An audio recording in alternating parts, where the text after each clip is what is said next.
Olá, meus irmãos, Deus os abençoe, em nome de nosso Senhor Jesus Cristo. Para mim é uma grande alegria, um grande privilégio quando chega esta hora para a nossa conversa. Hoje eu quero continuar meditando na mensagem, ouvindo, reconhecendo e agindo sobre a palavra de Deus. São três coisas muito importantes. Primeiro, porque a fé vem pelo ouvir. Segundo, é a capacidade de receber, reconhecer que é a verdade, e isso através do Espírito Santo, e em seguida, agindo. Porque quando a palavra ela é revelada aos nossos corações, é quando ela se torna fé, e ela se torna a palavra manifestada através das nossas próprias vidas. E nós temos na Bíblia o grande exemplo de Jacó e Esaú, para mostrar para nós como é que funciona a eleição e a predestinação. Ali está um quadro muito perfeito. Veja que ali havia um pai, Isaac e Rebeca, ambos eleitos e predestinados. Veja, ela uma mulher santa, ele um tipo perfeito de Cristo. Veja, e através dessa família, Deus trouxe gêmeos. Mas um deles era eleito e o outro deles era um rejeitado, um homem carnal. Ambos eram religiosos, mas havia uma diferença nítida entre os dois. Era que um era inclinado para as coisas espirituais e o outro inclinado para coisas naturais. E o carnal desprezou a primogenitura, sem entendê-la, sem compreender o valor dela, mas o outro, ele tinha algo dentro dele que o fazia dar importância à predestinação, melhor, à primogenitura. Essa é a palavra que eu queria encontrar, primogenitura. Veja, e eles já estavam brigando dentro do ventre. Por que isso aconteceu? Para mostrar que o eleito, ele já vem ao mundo predestinado. Ele já traz em seu coração uma semente, ele já traz em seu DNA aquilo que ele vai ser. Porque de acordo com a Bíblia, cada semente produzirá de acordo com a sua espécie. E cada verdadeiro eleito já vem ao mundo com o seu nome no livro da vida do Cordeiro, porque esses eleitos já estavam na mente de Deus desde antes da fundação do mundo. Se pudéssemos usar uma outra frase, de eternidade a eternidade, eles já estavam lá. E esses são os únicos que podem ser redimidos, e esses são os que se interessam, buscam, lutam pelas bênçãos espirituais, porque eles não são do mundo. Eles estão aqui de passagem para um tempo de prova, mas eles não são desse mundo, como disse Jesus, eu não sou do mundo, como vocês também não são. Então, o fato de que Jacó e Esaú já estavam brigando dentro do ventre, e quando eles saem para fora, Jacó vem grudado no calcanhar do seu irmão. Isso é para dar uma ideia clara de que o eleito e predestinado, ele é inclinado para coisas espirituais. Veja, eram dois bebês, sem inteligência, sem capacidade analítica, sem conhecimento das leis. Mas por que já havia essa luta ali dentro? Para mostrar que o carnal e o espiritual estariam sempre em luta. Veja, o espiritual buscando as coisas de cima, as coisas de Deus. Ele quer ter comunhão com Deus, ele se importa com aquilo que é espiritual. O carnal com as coisas dessa terra, nunca capaz de alcançar a revelação da palavra. Agora, isso é para mostrar que você já vem ao mundo inclinado para as coisas espirituais. Mas o que significa realmente a bênção da primogenitura? A bênção da primogenitura significa direito à herança, significa a liderança, significa o domínio, significa o controle, significa receber todas as bênçãos que vêm pela mão do Pai. Veja, era por isso que ele lutava. Ele lutava pelas bênçãos espirituais que vinham passando de geração após geração. Veja, e o primogênito era o escolhido pela lei, por eleição, por predestinação, para receber a continuidade daquelas bênçãos. E nesse caso aqui, através dessa primogenitura, veja, era de onde viria o Messias, a linhagem messiânica. E havia algo dentro de Jacó. Ele não podia explicar, mas havia um fundo clamando por um fundo. Havia algo dentro dele chamando-o a uma vida espiritual mais profunda. Então temos duas escrituras importantes. No livro de Hebreus, capítulo 12, verso 16. Veja, e ninguém seja fornicário ou profano como Esaú. Ele profanou. Ele não deu importância. Ele tornou algo comum, sem valor. Isso é profanar. É não dar valor para coisas espirituais. Veja, que por um manjar vendeu o seu direito de primogenitura. O primogênito era o herdeiro, era aquele que seria o chefe, o cabeça, veja, o que receberia a herança da família. Isso é algo maravilhoso. Agora veja o verso 23, referindo-se à verdadeira igreja. Quando nós estamos em Cristo, pelo batismo com o Espírito Santo, nós também fazemos parte da igreja dos primogênitos, porquanto Cristo foi o primogênito. E ele conquistou herança para nós no Calvário. E nossa herança é vida eterna. Nossa herança é o batismo com o Espírito Santo. Nossa herança é o milênio. Estamos aqui para governar, para receber o controle, o domínio, como Adão tinha lá em Gênesis. Todo o controle, todo o domínio.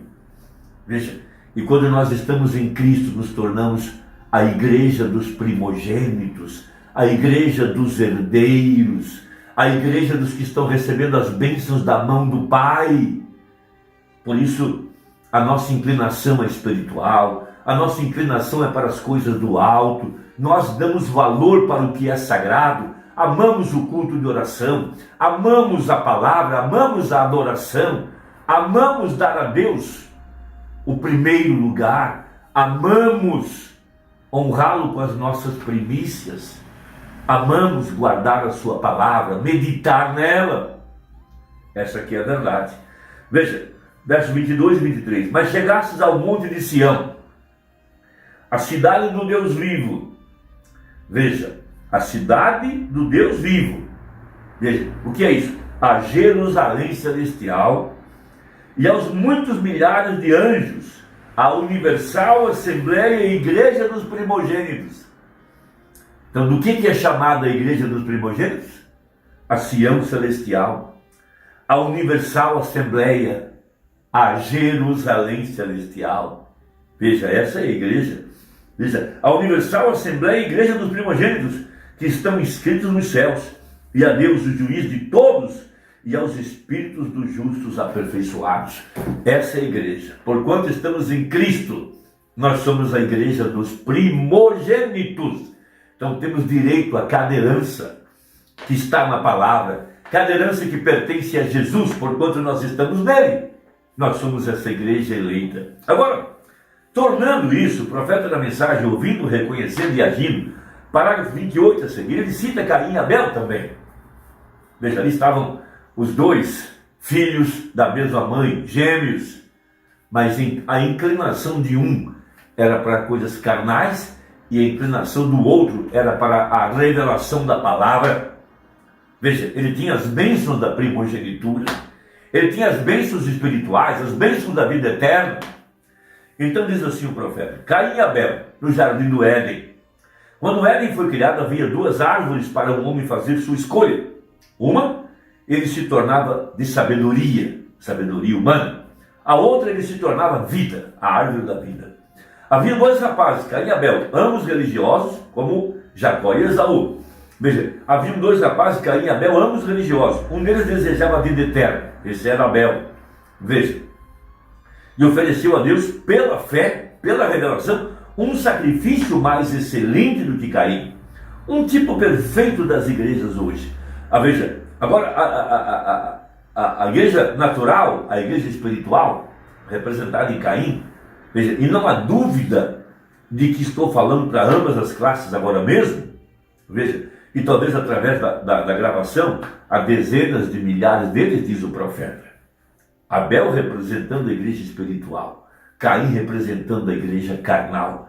Veja, Poliori, a igreja natural é simplesmente a igreja carnal. Veja, Caim ofereceu um altar ao Senhor. Veja, eles nunca serão capazes de se colocar acima daquela pequena coisa de, abre aspas, eu me ajuntei à igreja. Veja, se eu vou à igreja, se faço o melhor que posso, isso é tudo que Deus requer, dizem eles. Agora, isso é a mesma coisa que Caim fez. Ele foi e fez um altar, e fez um sacrifício, trouxe os frutos da terra. Veja, e disse, aqui está Deus, isso é o melhor que consegui, tome-o ou deixe-o. Veja, e essa é a maneira como o crente carnal, como ele crê. Ele diz, Senhor, eu irei à igreja, me ajuntarei ao melhor grupo que puder encontrar, eu pagarei minhas taxas à igreja, eu farei o que é certo, agora, isso é o melhor que eu posso fazer, diz o crente carnal. Eu ajudarei a comprar um pouco de carvão para a viúva, darei alguma roupa para as crianças, as boas obras, obras de caridade, aos órfãos, às viúvas, aos necessitados e assim por diante. Isso tudo está bem, nada a dizer contra isso. Porém, ele disse, não, crente carnal, é isso aí, isso é tudo, se tu quiseres, toma-o. Veja, tu não tens que tomá-lo, diz ele. Porém, agora, veja, essa é a atitude da igreja carnal. Ela nunca consegue captar a mensagem do dia, ela não consegue alcançar a revelação, ela não tem fé na mensagem do dia, seus olhos estão fechados, seus ouvidos estão fechados. Veja, ouvem e não reconhecem, e por não reconhecem, não agem de acordo com a palavra.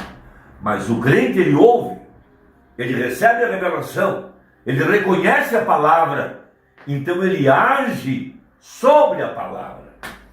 Então veja, mas a igreja espiritual, Abel, pela revelação, pela graça, viu além daquilo e pela fé ofereceu a Deus um sacrifício mais excelente do que Caim, e isso testificou a sua justiça.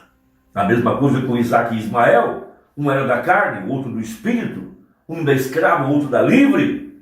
Aconteceu a mesma coisa com Israel e Moabe, duas grandes igrejas vindo juntas, e quando Israel estava querendo ir para um lugar prometido, a igreja espiritual, o povo de Jacó, Israel a caminho, o povo de Esaú os encontrou, Moabe, a igreja poderosa, e o grande líder da igreja, Balaão, desceu para amaldiçoar seu irmão, mas descobriu que não podia amaldiçoar seu irmão. Veja, ele falhou com a cegueira de seus olhos em ver o plano predestinado, em ver a palavra de Deus. Ele não viu o plano de Deus. Veja, primeiro a fé vem pelo ouvir, ouvindo a palavra. Então o crente a ouve, a reconhece e age sobre ela. O homem carnal a ouvirá o som, mas nunca, veja, ele nunca pode entender. Veja, ele nunca é capaz de receber a palavra, nunca é capaz de nascer de novo. Veja, não pode ver ou entender o reino de Deus. Agora aqui vem Israel subindo com a promessa de Deus que rumava para a terra prometida. Não infiéis, mas crentes, crentes no mesmo Deus que Israel tinha, saíram para tentar amaldiçoar seu irmão, porque ele disse que seu irmão seguramente era injusto, porque tinha feito uma porção de coisas que eram más. Porém, veja, ele falhou em ver a eleição. Não puderam olhar para Israel, não puderam ver o pilar de fogo, não puderam reconhecer o profeta, não puderam reconhecer a mensagem do dia, não puderam reconhecer que Israel era um povo eleito e predestinado. Veja, esse é o crente carnal, esse é o grupo de Esaú, é o grupo de Caim, é o grupo de Judas, esse é o grupo de Moabe. Eles são naturais, eles só enxergam as coisas naturais, mas o eleito ouve a mensagem da hora, ele reconhece a mensagem da hora e ele age sobre a mensagem da hora, por causa de sua primogenitura. Ele é herdeiro da promessa, herdeiro das bênçãos espirituais. Veja, esses são aqueles eleitos e predestinados. para crer na mensagem do dia e dar importância à palavra, eles são primogênitos. Deus te abençoe. Até a próxima, se Deus quiser. Deixa aí o seu comentário, você vai me ajudar. Até a próxima. Que Deus te guarde. Em nome de Jesus. Amém.